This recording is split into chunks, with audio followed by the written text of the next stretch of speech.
daleen ak jàmm ci seen bii di Makane bi TV Makane bi TV di leen indi ay information yu wér te wóor ca tàng-tàng ba di la wax ne kat nga daal di abonné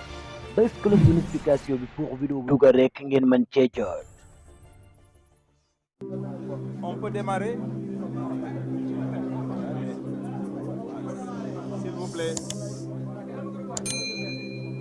Hein? S'il vous plaît, votre attention, s'il vous plaît.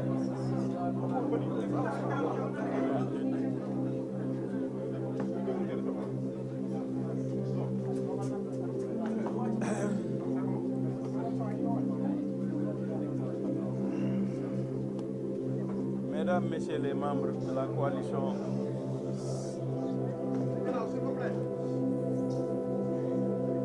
Mesdames, Messieurs les membres de la coalition Bokk Gis Gis Liggéey, Mesdames et Messieurs les journalistes, Mesdames et Messieurs les invités, il ressort des résultats provisoires des élections législatives publiés par la Commission nationale de recensement des votes que le peuple souverain a décidé d'instituer un rapport de force très équilibré entre le pouvoir et l'opposition, ce qui est incontestablement une avancée majeure pour notre démocratie.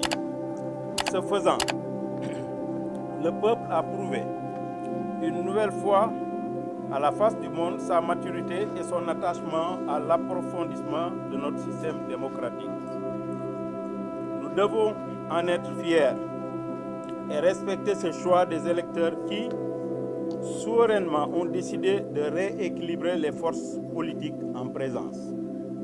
Toutefois, il nous faut éviter que cette belle opportunité ne soit transformée en difficulté pour la bonne marche de notre pays et de nos institutions. La lecture qu'il convient d'avoir de ces résultats est qu'aucune majorité claire ne se dégage. Il s'agit là d'une situation inédite qui appelle de la part des acteurs politiques que nous sommes une attitude responsable. Il nous faut en effet éviter que ce scénario que personne n'avait prévu ne débouche sur un blocage dans le fonctionnement de nos institutions. Vu la nature présidentielle de notre système politique, une Assemblée nationale placée sous le contrôle de l'opposition débouchera forcément sur une crise institutionnelle grosse de tous les dangers. Faute de pouvoir s'appuyer sur une Assemblée dont la configuration n'entravera en rien son action, le président de la République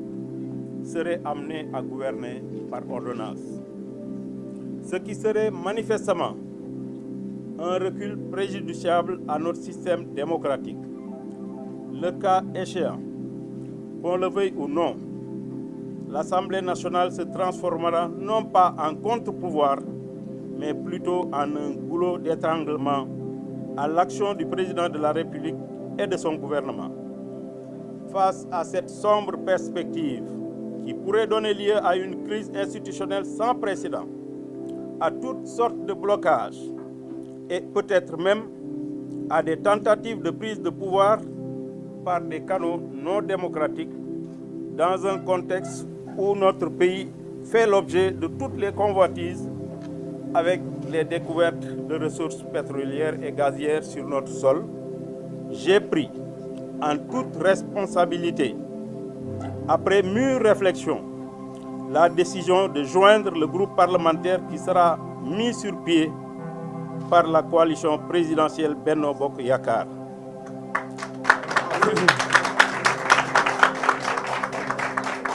Cette décision que j'ai prise sans discussion aucune avec la coalition au pouvoir et donc sans condition. Sans condition et simplement motivée par le souci d'éviter à notre pays la situation que je viens de décrire. Je pense qu'il était donc de mon devoir, en tant qu'acteur politique attaché à la bonne marche de notre État, ainsi qu'au fonctionnement correct de nos institutions, de prendre une telle décision après en avoir discuté avec mon parti et toutes les composantes de la coalition Bokk Gis Gis Liggéey qui l'ont approuvé, j'ai tenu à en informer solennellement les Sénégalais à travers une déclaration et les invite à avoir une lecture lucide de la situation sans précédent afin qu'elle ne débouche pas sur une crise institutionnelle que nous pourrions tous regretter. Mesdames et messieurs, c'est là la déclaration que je viens de vous lire et la décision que j'ai prise personnellement, sans aucune influence, sans aucune pression. Je suis resté une semaine sans téléphone, sans contact extérieur, pour réfléchir. Et après mûre réflexion, pour éviter à notre pays,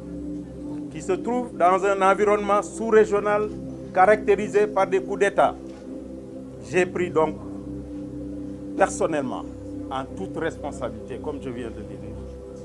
la déclaration que je viens de vous faire part. Waaw. Merci président. Boo wax dëgg ko yow boo ñu jëmee ñu jëm ko barke Serigne Touba boo wax dëgg ko. Jërëjëf maa ngi nuyu waa Sénégal yëpp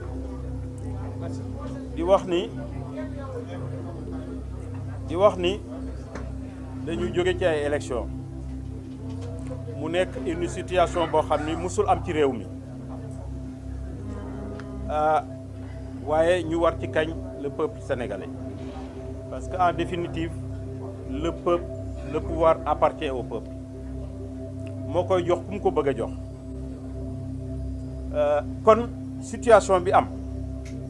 kenn ku ci nekk war nga ci am lecture pointue jéem ko analyser froidement mais sans sentiment parce que notre pays aujourd'hui est à la croisée des chemins. Nous devons, nous, classe politique,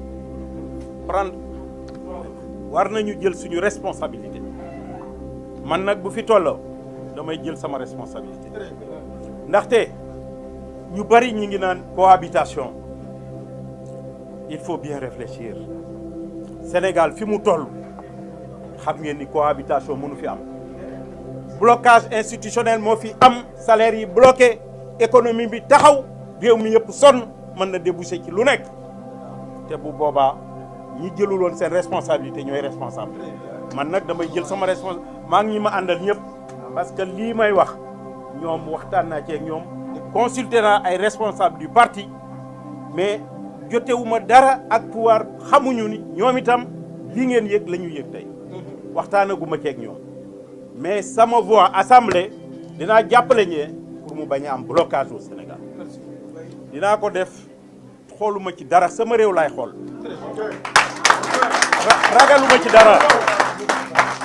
ragaluma ci dara quelques personnes yi nekk derrière des claviers là pour insulter les gens ragaluma ko man réew mi laa moo ma ñor ëllëgu réew mi moo tax ma jël décision bi te nag bu jafe woon ba jafe ñooñu duñu jël responsabilité yooyu fii ñu toll nii ñu bari ñi ngi xalaat ëllëg assemblée bloquée kenn du mën a élire président kenn du mën a def dara mais bu boobaa président de la république mooy jël ordonnance il gouverne par ordonnance te loolu c'est un recul démocratique l'assemblée doit jouer le contre-pouvoir mais malheureusement dafa am ñoo xam ni à travers leur réflexion dans la presse vraiment te nekk ay mag te réew nag bu tollee foofu mag ñi dañu war a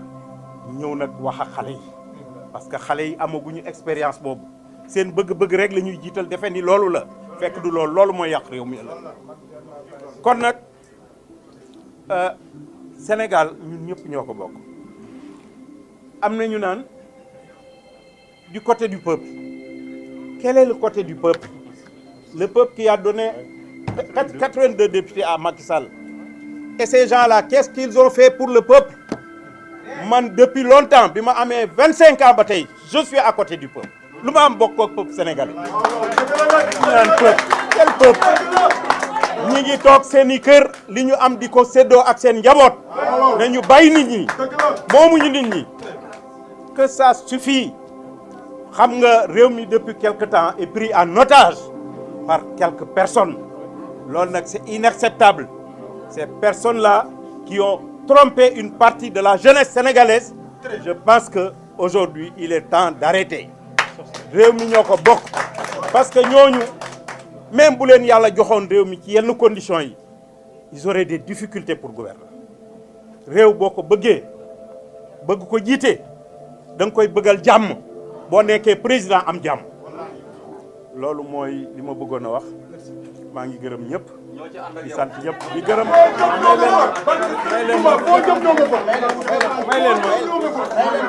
may leen ma yeggale maa ngi gërëm ñi ma àndal nag ñi ma àndaloon ci coalition bi Aliou Sow Massaly